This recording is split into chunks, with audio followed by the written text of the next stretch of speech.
આજનો દિવસ ખૂબ જ વિશેષ છે કારણ કે આજે આપણે ઉજવી રહ્યા છીએ શિક્ષક દિવસ. ડૉક્ટર રાધાકૃષ્ણન સર્વપલ્લીનો જન્મ થયો હતો એટલે આપણે 5 સપ્ટેમ્બરના દિવસે ડૉક્ટર રાધાકૃષ્ણના જન્મદિન નિમિત્તે શિક્ષક દિન ઉજવીએ છીએ. આજનો તો આવો માણીએ આપણે શિક્ષક દિન. ડૉક્ટર સર્વપલ્લી રાધાકૃષ્ણનો દિવસ મનાવવામાં આવે છે ને તે શિક્ષક દિવસમાં ખૂબ જ મહત્ત્વપૂર્ણ દિવસ છે. તેનો જન્મ 5 સપ્ટેમ્બર 1980ના રોજ થયો હતો અને તમિલનાડુમાં થયો હતો. તે ખૂબ જ સાધારણ બ્રાહ્મણ પરિવારમાં તેમનો જન્મ થયો હતો. તે પહેલેથી જ ગરીબ હતા પરંતુ પહેલેથી જ અભ્યાસમાં ખૂબ જ તેજસ્વી હતા. ડૉક્ટર રાધાકૃષ્ણ સર્વપલ્લી ફિલોસોફી એટલે કે તત્વજ્ઞાન વિષયમાં ખૂબ ઊંડો અભ્યાસ કર્યો અને ઇન્ડિયન ફિલોસોફી નામનો પ્રખ્યાત ગ્રંથ લખ્યો જે વિશ્વભરમાં ખૂબ વાંચવામાં આવે છે.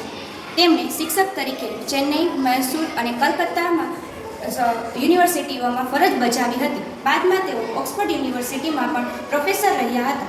ડૉક્ટર સર્વપલ્લી રાધાકૃષ્ણને શિક્ષક પ્રત્યે એટલો પ્રેમ હતો કે તેઓ જીવનના અંતિમ દિવસ સુધી પોતે શિક્ષક તરીકે જ ઓળખ. તેમણે 1931માં સરની ઉપાધિ આપવામાં આવી હતી અને 1954માં ભારત રત્નથી એવોર્ડની સન્માનિત કરવામાં આવ્યા હતા. વિશ્વમાં અનેક દેશોમાંથી તેમને વ્યાખ્યાન માટે આમંત્રણ આપવામાં આવતું હતું.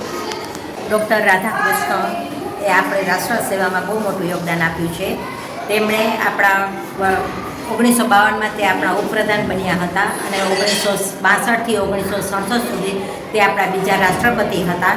તે રાષ્ટ્રપતિ બન્યા છતાં પણ તેને પોતાનો શિક્ષક તરીકેનો અભ્યાસ છોડ્યો નહોતો. જ્યારે તેઓ રાષ્ટ્રપતિ બન્યા ત્યારે તેમના મિત્રો તેમનો જન્મદિવસ ખૂબ સારી રીતે મનાવવા માંગતા હતા. ત્યારે તેમણે તેમના મિત્રોને કહ્યું કે જો તમે ખરેખર મારો જન્મદિવસ સારી રીતે મનાવવા ઈચ્છતા હો અને મને આટલું સન્માન આપવા ઈચ્છતા હો તો આજનો દિવસ તમે દરેક ટીચરોને સમર્પિત કરો. ત્યારથી 5 સપ્ટેમ્બરના રોજ દર વર્ષે આ શિક્ષક દિન ઉજવવામાં આવે છે. ડૉક્ટર રાધાકૃષ્ણ માનતા હતા કે શિક્ષક એ રોજગાર મેળવવા માટે નહીં પરંતુ સારા નાગરિક બનવા માટે છે. શિક્ષકનો આદર કરવો એ જ વિદ્યાર્થીઓની સૌથી મોટી ફરજ છે. તેમણે કહ્યું હતું કે સાચો શિક્ષક એ જ છે કે વિદ્યાર્થીઓમાં વિચારશક્તિ જગાવે છે. શિક્ષક જીવનના સાચા મૂલ્યો જેવા કે સત્ય, પ્રેમ, કરુણા, ઈમાનદારી અને પરિશ્રમ જેવા મહત્ત્વના ગુણો આપણને શીખવે છે. શિક્ષક વિદ્યાર્થીને માતા પિતા જન્મ આપે છે પરંતુ શિક્ષક એને સારા નાગરિક તરીકેની એક ઘડતર કરે છે. એટલા માટે જ શિક્ષક માટે કહેવાયું છે કે શિક્ષક કભી સાધારણ નહીં હોતા, પ્રલય और निर्माण उसकी गोद में होते हैं. શિક્ષક અર્થાત શિક્ષક પાસે એવી શક્તિ હોય છે કે જે ઈચ્છે તો સમાજને વિનાશમાંથી બચાવી શકે છે અને દેશને એક પ્રગતિના પંથે લઈ જઈ શકે છે. આજનું ભવિષ્ય, આપણું સમાજ અને દેશની પ્રગતિ બધું શિક્ષકના હાથમાં છે. આજનો શિક્ષક શું છે?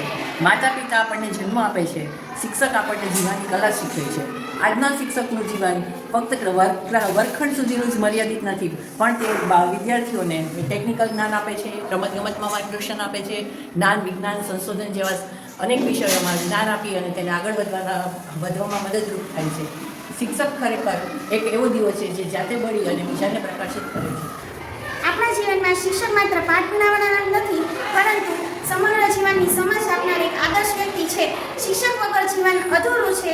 શિક્ષક આપણને સંસ્કાર આપી સારા ભવિષ્યનું માર્ગદર્શન આપે છે.